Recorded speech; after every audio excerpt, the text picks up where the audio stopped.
일제강점기 당시 당대 제1의 외과의사라 불리던 이가 있었습니다. 바로 고 백인재 박사, 지금의 백병원을 설립한 인물입니다.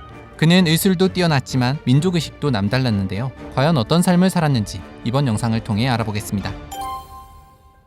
1899년 1월 28일 평안북도 정주군 남서면 남양리 424번지에 살던 아버지 백희행과 어머니 청주 한씨 사이 사남 3녀 중 셋째 아들로 태어난 백인재. 유년 시절 그는 유복한 가정에서 성실한 아이로 자랐습니다. 그러다 1912년 13살이 된 인재는 정주 오산학교에 입학하게 됩니다. 이곳은 평양 대성학교와 함께 항일 비밀 결사 중 하나였는데요. 신민회의 주요 프로그램 중 하나로 국권회복운동에 투신할 인재를 양성하기 위해 독립운동가이자 교육가였던 남강 이중훈 선생이 설립한 곳이었죠. 그래서 비교적 교원학부, 재정, 시설, 설비, 교과 내용이 잘 갖추어져 있었습니다. 당시는 뒤늦게 공부를 시작한 만학도도 많던 시기라 13살이던 인재는 다른 학우들에 비해 어린 편이었는데요. 사실 다른 학우들이 늦게 학교에 들어왔다기보다 인재가 어린 나이에 학교를 다녔다고 해석할 수 있습니다. 그럼에도 불구하고 그는 학교를 다니던 4년 동안 단 한 번도 수석의 자리를 놓치지 않았습니다. 이후 1916년 17살이 된 인재는 경성의학전문학교에 제1기 입학생으로 입학했습니다. 이곳에서도 그는 1919년까지 3년 동안 장학금까지 받아가며 전교 수석의 자리를 계속 유지할 정도로 공부벌레였는데요. 당시 경성의학전문학교에는 한국인과 일본인 반이 따로 있었고 교과 과정도 달랐습니다. 특히 중요 과목의 경우에는 일본인 반의 수업 시수가 훨씬 더 많은 등 학교 당국의 민족 차별 속에서 인재는 이를 악물고 열심히 공부했던 겁니다. 1919년 3월 1일 서울 종로 태화관에 모인 민족 대표들은 조선은 독립국가이며 조선인은 자주국민이다 라는 독립선언문을 낭독했습니다. 그리고 이는 전국적인 항일 만세운동인 3.1운동으로 이어지게 되죠. 당시 파고다 공원에서도 독립선언문이 낭독되고 학생들을 주축으로 한 수많은 사람들이 모여 만세운동을 했습니다. 곧 출동한 일본 경찰들은 만세운동을 하던 이들을 체포하여 종로경찰서로 연행했는데요. 그런데 잡혀온 이들 중에는 백인재가 포함되어 있었습니다. 공부만 하는 줄 알았던 그는 사실 경성의학전문학교의 학생 대표로 활약하며 3.1운동에 참가할 것을 미리 계획하고 있었던 겁니다. 1919년 3월 27일 경성의학전문학교 측에서는 학생들의 선처를 바라는 뜻으로 종로경찰서에 탄원서 같은 문서를 제출하기도 했는데요. 인재에 대해서는 이렇게 쓰여 있었습니다. 명석한 노력가로 항상 우수한 성적을 얻어 현재 본교 특대생이며 아무런 결점을 발견하기 어렵다. 하지만 인재는 8개월간 수감 생활을 하며 일본 경찰들에게 고초를 겪어야 했습니다. 그리고 1919년 11월 6일 그는 최종 판결에서 징역 6개월, 집행유예 3년을 언도받게 되죠. 결국 이로 인해 인재는 경성의학전문학교에서 퇴학을 당하고 말았습니다. 추록한 인재는 갈림길에 서 있었습니다. 상해로 망명하여 직접적인 독립운동에 뛰어들 것인가, 아니면 민족적 서름을 이겨내고 의사와 의학 연구자가 될 것인가. 고심 끝에 그는 의학의 길을 선택하게 되는데요. 당시 조선엔 질병에서 허덕이는 국민을 치료할 충분한 의사가 없었으며 독립이 되더라도 신의학을 배울 필요가 있었기 때문입니다.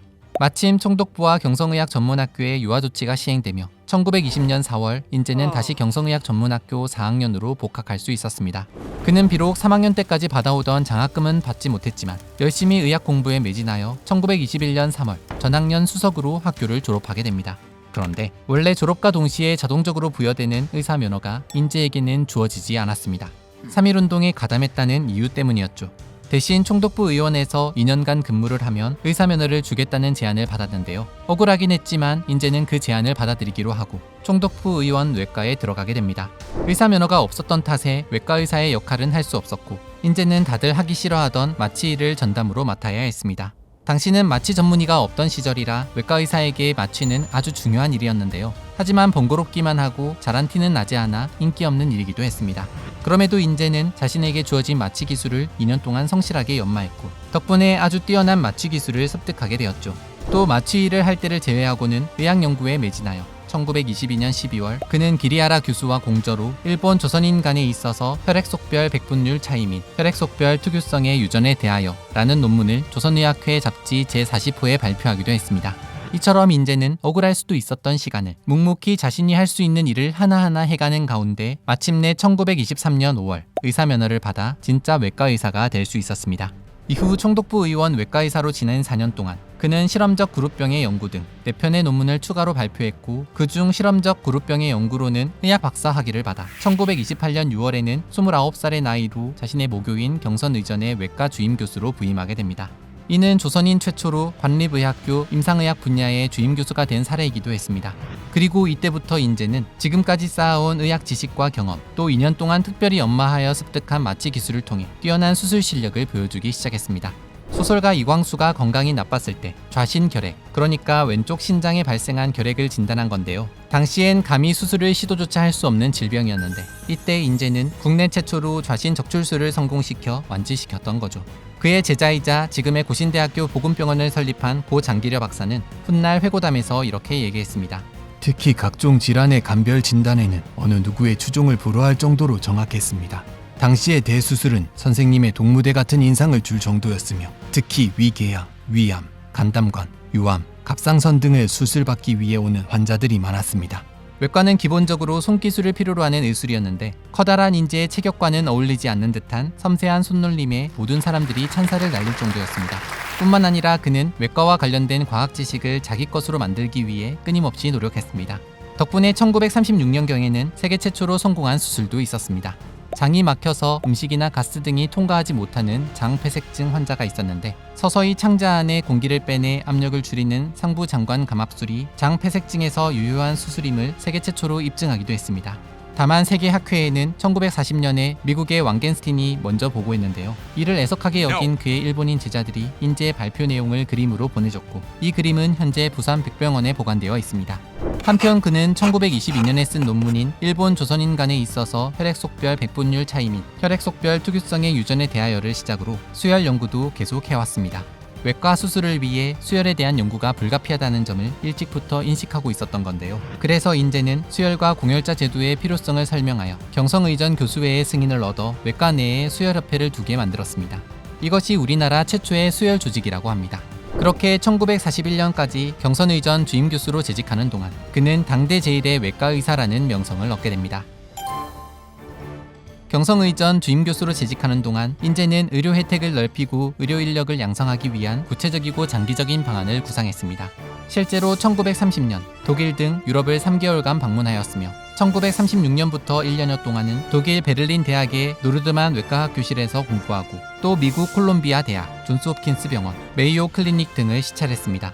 그는 특히 1937년 미국 미네소타주에 있는 메이오 클리닉을 방문하였을 때 미국의 의학이 유럽에 비해 실험과 연구에서는 뒤떨어진 반면 임상기술은 더 발달했다는 것을 발견하게 됩니다.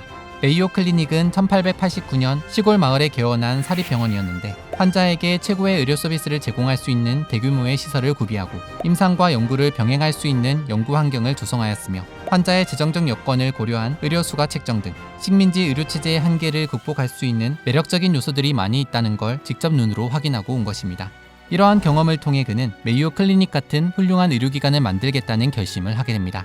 그러던 1941년 인제는 10여 년간 지켜온 경성의전 외과 주임교수 자리를 사임하고 1941년 1월 24일부터 백인제 외과병원을 개원했습니다. 당대 제1의 외과의사 백인제가 개원했다는 소문이 나자 전국에서 환자들이 몰려들기 시작했는데요. 개원 초기 30여 개였던 병상은 연일 꽉 차는 바람에 병원에 인접한 주택을 병실로 개조해 사용해야 했죠. 그럼에도 병상 부족 현상이 해결되지 않아 증축을 하다 보니 1950년대에는 최대 100병상에 이르게 되었습니다. 인제가 꿈꾸던 한국의 메이오 클리닉을 당장 이룰 수는 없었지만 그를 위한 물적 토대가 점차 쌓여가고 있었던 겁니다. 1945년 8월 15일 우리나라는 그토록 바라던 광복을 맞이하게 됩니다. 이때부터 인제는 의학자이자 의료계 지도자로서 자신의 역량을 발휘했습니다. 자신의 모교인 경성의학전문학교와 경성대학 의학부를 서울대학교 의과대학으로 통합하는 과정에 중요한 역할을 했으며 1946년 10월에는 이 대학의 교수진으로 참여했습니다. 또한 대한외과학회의 초대부터 3대까지 회장을 역임하며 우리나라 외과학 발전을 위해 힘썼고 서울시 의사회 초대 회장 등 각급 의사회 탄생과 초기 운영에 핵심적으로 관여했습니다. 그러는 가운데 인제는 아주 큰 결심을 하게 되는데요. 그동안 백인제 외과병원을 성공적으로 경영하여 모아둔 제법 많은 재산을 나라와 민족을 위해 모두 사회에 환원하기로 마음먹은 것입니다. 그렇게 1946년 12월 7일 우리나라 최초의 민립공익법인인 재단법인 백병원이 설립된 거죠. 백병원의 정관에는 의학연구와 의료사회의 향상 발달이라는 목적과 그 목적에 따른 사업인 의학연구기관의 설치, 의학연구에 대한 장학시설이란 내용이 기록되었는데요. 1937년 그가 미국 메이오 클리닉을 방문하며 품었던 꿈을 백병원을 통해 실현시키고 싶었던 거죠. 인제는 동료들과 함께 우리나라 의학 발전을 위해 열심히 노력하는 한편 경제, 문화, 정치 등의 활동에도 참여했습니다. 조선산업진흥 주식회사를 통해 무역업에 관여했으며 1947년 10월 수선사라는 출판사를 열어 책 20여 권을 출판한 것입니다. 또 1948년 스스로 무소속으로 입후보가 되기도 했으며 1948년 6월에는 서재필 박사 대통령 추대 운동에 참여하기도 했습니다. 게다가 흥사단의 열성적인 지도자로서 도산 안창호와 자신의 이념을 현실화하는 데 헌신했습니다. 그러던 1950년 6월 25일 북한의 남침으로 한국 전쟁이 일어나게 되는데요. 공산군이 서울을 점령한 지 20여일 만인 1950년 7월 19일 인제는 친동생 백붕제와 함께 공산군에게 체포되어 납북당하는 안타까운 일이 발생하고 말았습니다. 잡혀있던 이들 중 기회를 틈타 탈출한 이들도 있었는데 백씨 형제도 탈출을 시도했지만 실패했다고 전해집니다. 설립자의 납북 소식에 백병원은 존립이 위태로운 형편이 되고 말았는데요. 하지만 그의 직계 제자였던 김희규를 필두로 윤덕선, 전현호, 신현구, 백낙환이 가담하여 백병원의 재건을 통해 인제의 뜻을 이어가기로 결심했습니다. 백병원은 평소 수혈의 중요성을 강조하던 인제의 가르침을 거울 삼아 1954년 초 병원 내 혈액은행을 설치했습니다. 이는 우리나라 최초의 민간병원 혈액원으로 1954년 6월 7일에 설립된 국립혈액원보다도 앞선 것이었죠.